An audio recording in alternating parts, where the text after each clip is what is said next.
I want to talk to you in the subject matter battling while building. Okay? In the book of Nehemiah, Jerusalem had just returned back. They have been destroyed. They are building the defensive wall. The Babylonians tore it down. Has anyone ever tried to tear you down?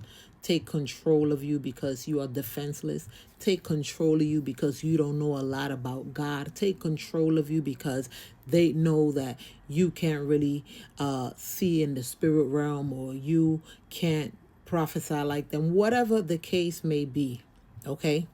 You are defenseless. Has anyone ever tried to tear you down? See, there were enemies, okay? Nehemiah wanted to rebuild that wall, but there were lots of enemies. The enemies didn't want him to rebuild the city, much less rebuild a defensive wall, because if they have the wall up, they can't come and fight. They can't come and overtake. Okay? When they have the wall up, it makes them impenetrable. Just like when you are reading the Bible, you are on your face, you're talking to God, you're learning about God, you become impenetrable. See, your enemies, they don't even want you to rebuild. And that's what's going on in Nehemiah. They don't want them to rebuild. They don't want them to bounce back from the marriage.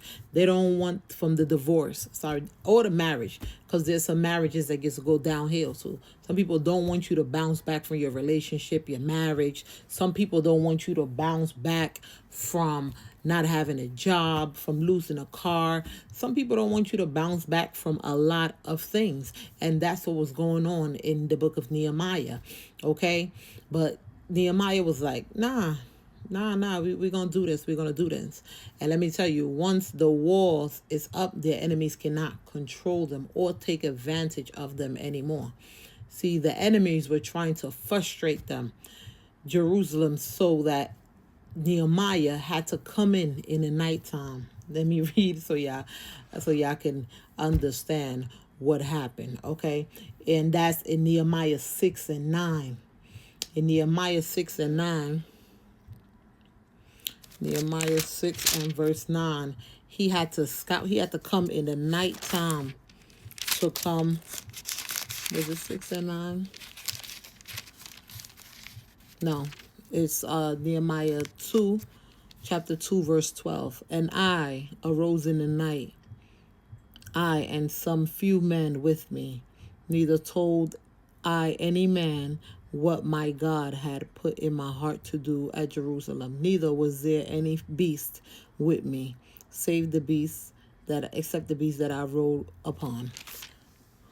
This is why you have to stay quiet, because the enemies, they always got their posts. They always around.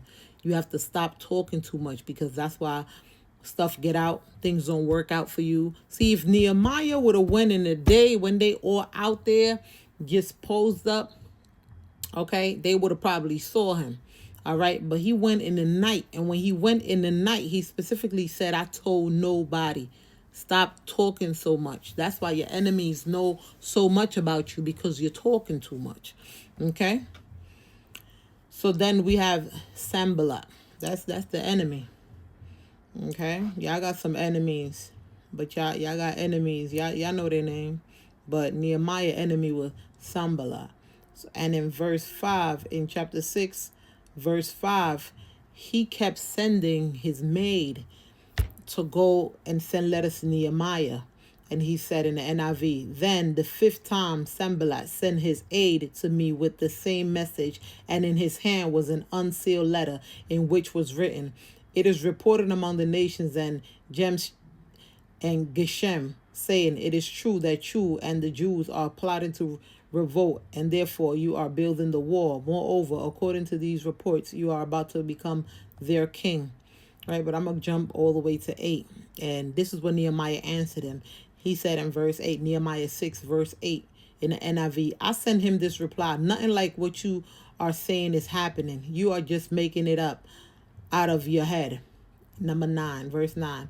They were all trying to frighten us, thinking their hands will get too weak for the work and it will not be completed. See, that's what Sanballat, he was trying to get them afraid, telling them, no, y'all not going to be able to rebuild. See, in the King James it says, "For they all made us afraid, saying their hands shall be weakened," telling them, "Oh, nah, they're not gonna be able to build, but you shall rebuild. You shall bounce back." In the mighty name of Jesus Christ. I don't care what your Sambalak want to say. I don't care what his wife want to say, because his wife was a part of this too. It was Sambalak and his wife. Okay? I don't care what your enemies want to say. You shall rebuild in the mighty name of Jesus Christ. And I decree and declare to you that you shall build and you will finish. You will plant and you will reap where you have planted. You will lift up a sword to fight every battle this year, 2025. You will lift up a sword to fight every battle this year. And guess what? You will win. Okay? May unusual grace rest upon your hands in the mighty name of Jesus Christ. And every project that your hands touch will be profitable in the mighty name of Jesus Christ. Listen, in Nehemiah 6, chapter 15 and 16, it reads, "So the war was completed on the 25th of Elul, in 52 days." So Nehemiah was able to complete it. No matter what his enemies were saying, Nehemiah was like, "Nah, y'all can say whatever, but we going to build. We going to build. We going to battle it. We going to scrap. We going to fight in one hand. It's fine. We going to fight. But I'm going to build another. So you could come for me if you want to. Because while you coming, I'm going to still build." Okay? With Nehemiah probably had tears in his eyes. He was probably even thinking about giving up, and he continued. He fought until that wall was completed and built. And just like Nehemiah, you will build with one hand and you will wage war with the other. So they could come for you if they want to, because you're going to build. You're going to rebuild. Your finances will be rebuilt. Your marriage will be restored. Your job will be restored. Whatever, your relationships will be restored.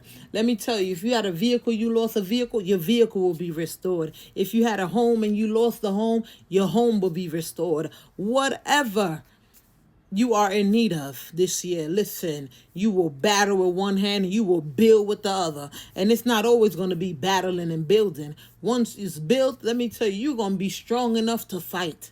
You're going to be strong enough to fight. And it don't matter what witch, what warlock, what voodoo woman, what voodoo man, what strong woman, what strong man, what friend, what frenemy, what family member, whoever. It doesn't matter. What pastor, what prophet, what prophetess, whoever want to come for war, you're going to be ready with the sword in your hand to chop their head off to irreparable pieces. And that's just how it's going to be. You're going to be fighting. You're going to be battling and you're going to be building. Okay? Battling and building. Battling and building. And if that's what it's going to be, then that's what it's going to be. Because 2025 already is setting out to be an interesting year. So y'all better stay prayed up and keep your eyes on the prize. Keep your eyes on Jesus, the author and finisher of your faith. Because this year is not for the weak. This year is not for the weak. This year is not for the weak. It's not for the weak. You better stay in your word. You better stay in your word, because this is terrible times. These are terrible times. Terrible times. But guess what? There shall be glory after this.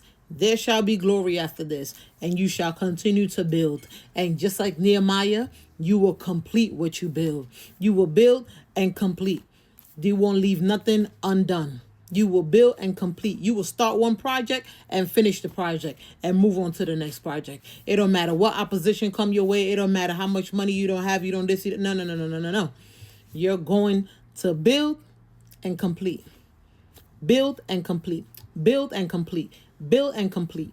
Build and complete. And that's going to be your portion. Like Nehemiah, you will build with one hand and you will wage war with the other. Listen, my name is Lakeisha Williams. Make sure you like, you comment, and you share. And you click notification bell so you know when I'm coming on. Follow me on TikTok at Lashes by Favor. Follow me on IG, Talks with Lakeisha Williams. Listen, you shall recover it all. All of it. Not some of it. All of it. All of it. You building and you're going to complete it. God bless you.